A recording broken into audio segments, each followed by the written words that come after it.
शाम की चाय के साथ ये सुपर क्रिस्पी सोया टिक्की की रेसिपी आप लोगों को बहुत पसंद आने वाली है।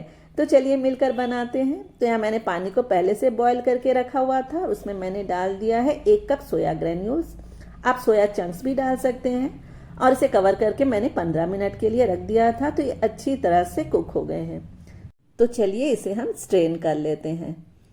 तो इसे हमने स्ट्रेन कर लिया है। अब ऊपर से भी हम इसमें पानी डालकर इसे अच्छी तरह से वॉश कर लेंगे और एक स्पून की हेल्प से प्रेस करते हुए इसका हम एक्सेस वाटर निकाल लेंगे। तो चलिए ये प्रोसेस तो पूरा हुआ, आगे का प्रोसेस देखते हैं। तो यहाँ मैंने एक कढ़ाई चढ़ा दी है और उसमें मैंने डाला है 1 टेबल स्पून ऑयल। अब इसमें हम डाल देंगे एक छोटा प्याज। प्याज को मैंने फाइनली चॉप करके डाला है। प्याज को हमें लाइट ब्राउन होने तक कुक करना है। इसमें मैंने डाल दिया था 1 टीस्पून अदरक लहसुन का पेस्ट और साथ ही डाल दिया है हरी मिर्च और थोड़े से मटर। इसको भी 30 सेकेंड्स तक हम अच्छी तरह से रोस्ट कर लेंगे।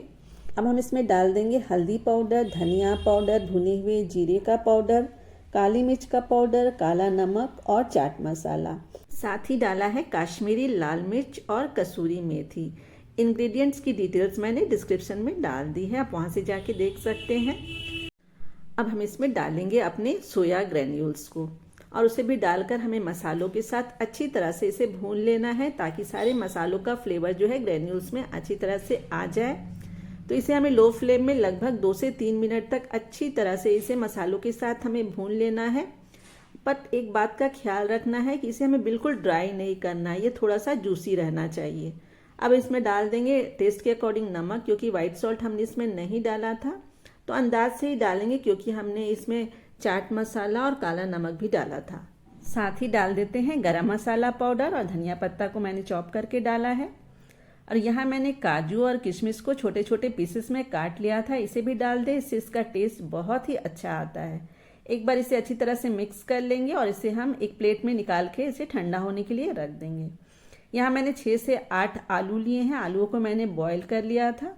तो आलू को जो है आप इस नाश्ता बनाने के लगभग 2 से 3 घंटा पहले ही बॉईल कर ले, ताकि आलू जो है अच्छी तरह से ठंडे हो जाएं, क्योंकि जब हम गर्म आलूओं को ग्रेट करते हैं तो बहुत स्टिकी सा हो जाता है।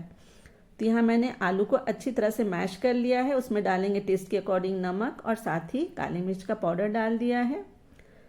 तो आलू में थोड़ा मॉइस्चर जो है वो रहता ही है। तो इस कटलेट को और भी कुरकुरा बनाने के लिए हम इसमें डालेंगे कॉर्नफ्लावर। आप चाहे तो इसमें ब्रेड क्रम्स भी डाल सकते हैं या फिर चावल का आटा भी डाल सकते हैं। कॉर्नफ्लावर डालने से क्या होगा, एक तो हमारा जो कटलेट है बहुत क्रिस्पी बनेगा और साथ ही आलू में जो भी मॉइस्चर होगा कॉर्नफ्लोर जो है उसे एब्जॉर्ब कर लेगा। तो आप चावल का आटा भी डाल सकते हैं या ब्रेड क्रम्स भी डाल सकते हैं। तो आप देख सकते हैं हमारे आलू जो हैं एकदम डो के फॉर्म में आ गए हैं। तो चलिए अब हम इसकी स्टफिंग करना स्टार्ट करते हैं। तो जैसे हम आलू का पराठा बनाते हैं ठीक उसी तरह हमें इसकी स्टफिंग करनी है। बीच में हम इसको अच्छी तरह से स्टफिंग करेंगे और इसके चारों कॉर्नर सब पकड़ के हम उसे अच्छी तरह से हमें सील कर देना है और इसे हम एक टिक्की का शेप दे देंगे। अगर लगे कि हाथों में चिपक रहा है तो आप हाथों में थोड़ा सा ऑयल से ग्रीस कर लें। तो देखिए इसी तरह से हमें सारी टिक्कियाँ अपनी बना लेनी है। तो मैंने सारी टिक्की बना ली है। तो चलिए अब नेक्स्ट प्रोसेस की ओर चलते हैं। और यहाँ मैंने लिया है रोस्टेड वर्मिसेली, जो बारीक वाली सिवैयाँ होती हैं उसे मैंने अच्छी तरह से तोड़ के लिया है। ये रोस्टेड होती है। तो अब हम क्या करेंगे, अपनी टिक्की को इसमें इस तरह से प्रेस कर देंगे। तो क्या होगा, सारी वर्मिसेली जो है इससे चिपक जाएगी। हमें इसमें कोई भी स्लरी बनाने की ज़रूरत नहीं है, बिल्कुल हम इसी तरह से इसमें हर टिक्की को इस तरह से प्रेस करते जाएंगे। तो आप देख सकते हैं ये अच्छी तरह से इसमें चिपक गई हैं। इसी तरह से हमें सारी टिक्की को इस पर इस तरह से प्रेस करते हुए इसमें एक अच्छा सा इसके ऊपर एक कोटिंग कर लेनी है। आप वर्मिसेली के बदले आप इसमें ब्रेड क्रम्स भी ले सकते हैं या फिर आप सूजी से भी इसे कोट कर सकते हैं। तो यहाँ मैंने सारी टिक्कियों को कोट कर लिया है। तो चलिए एक पैन में तेल को गर्म करते हैं। तो यहाँ हम इसे शैलो फ्राई करेंगे, आप चाहे तो डीप फ्राई भी कर सकते हैं। तेल जब अच्छी तरह से गर्म हो जाए तो फ्लेम को हम मीडियम कर देंगे और एक टिक करके इसमें सारी टिक्कियों को हम उलट पलट के अच्छी तरह से गोल्डन ब्राउन होने तक इसे हमें फ्राई करना है। तो आप देख सकते हैं इसका कलर जो है काफ़ी अच्छा आ गया है। ये गोल्डन कलर के हो गए हैं और काफ़ी क्रिस्पी बने हैं दोस्तों। तो चलिए इसे किचन टॉवल में हम निकाल लेते हैं।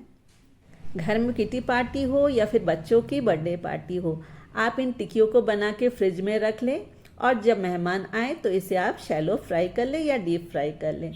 तो यहाँ मैंने इसे पुदीने और हरे धनिए की चटनी के साथ सर्व किया है। तो आप सुनिए कितने क्रिस्पी बने हैं। मैं एक तोड़ के भी आप लोगों को दिखलाती हूँ। बाहर से क्रिस्पी हैं और अंदर से एकदम जूसी हैं। तो आप भी इस रेसिपी को ज़रूर ट्राई करिए दोस्तों। आपको ये रेसिपी कैसी लगी? आप लोगों का फीडबैक मेरे लिए बहुत मायने रखता है, तो कमेंट करके ज़रूर बताएं। तो जल्द ही मिलूंगी फिर से एक नए रेसिपी के साथ। Till then good bye, take care, have a nice time.